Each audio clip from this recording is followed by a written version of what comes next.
A U.S. court has found the Palestinian Authority and the Palestine Liberation Organization guilty of killing Americans.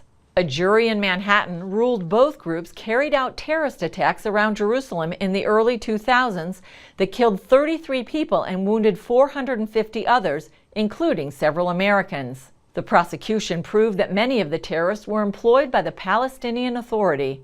The jury awarded the U.S. victims $218 million in damages, but the amount will actually be tripled under the U.S. Anti-Terrorism Act. The PA and PLO plan to appeal the verdict. Nitsana Darshan-Leitner is an attorney who sued terrorist groups and their backers on behalf of their victims. Recently, Chris Mitchell sat down with her to learn more about this strategy for fighting terrorism. You said that you felt a responsibility when the Intifada began. How did you feel when the Intifada did begin? And as a lawyer, what did you feel like you needed to do? We see that Israel is trying to combat terrorism.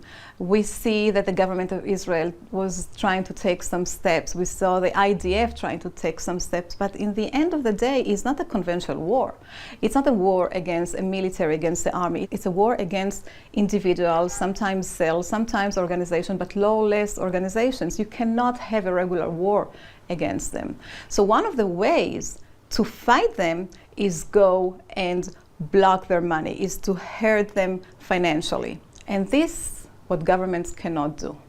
We are private lawyers who represent private clients that have one goal, to bankrupt terrorism, one lawsuit at a time. We have cases against the Palestinian Authority, many of them on behalf of terror victims, but some of them are on behalf of Palestinian undercover agents that helped the security forces and got kidnapped or tortured by the Palestinian Authority. We represent them in Israel in the United States court. We got judgments against the Palestinian Authority. We put liens on their assets. We got restraining orders against them. And we have ongoing war against the Palestinian Authority as long as they support terrorism. Is it true, there was an article that was just written about you, that you make the terrorists squirm? You know, in the beginning when we started, people said to us, how can you put the law on the lawless? How can you impose any law on people who don't respect the law? Those terror organizations are living in our world, are living one leg in the terror world, but one leg in the legal world. When they want to wire money, they need to use regular banks. And this is where we catch them. Was there anything about the Intifada that made you want to get so personally involved? Just the mere fact that we have, in order to maintain this country, in order to live in this country, we have to take a role. You know, private people build the state of Israel. Private people have to keep it safe. As somebody who lived through the Intifada, I remember those days very well, and they were not very pleasant. Horrible, horrible days, scary days. We don't hear about suicide bombings because they were stopped. But until this day, Palestinians are trying to smuggle in explosive vests into Israel.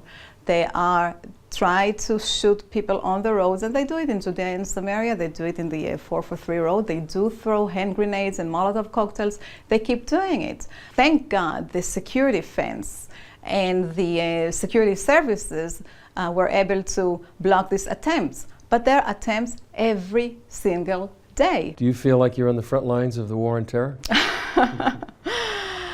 I feel that we have to do anything we can to join the fight against terrorism. We're doing the cases not only on behalf of Jews and Israelis, but also on behalf of other people who have their rights violated by cruel governments. We are fighting terrorism.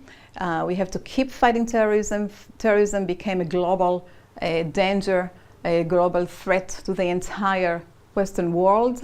We, in the end of the day, live in Israel, and we want to make sure that we live safely in our country. We want to ride our buses, we want to shop our malls, we want to sit in our cafes, we want to send our kids to school and to make sure that they are coming back safe. And this is our job, this is our role, this is our obligation The Torah taught us, "Lo ta'amod al dam re'echa," don't stand idly by your brother's blood. We will not stand idly by our brother's blood. We cannot afford it. The state of Israel cannot afford it, and the Western world cannot afford it.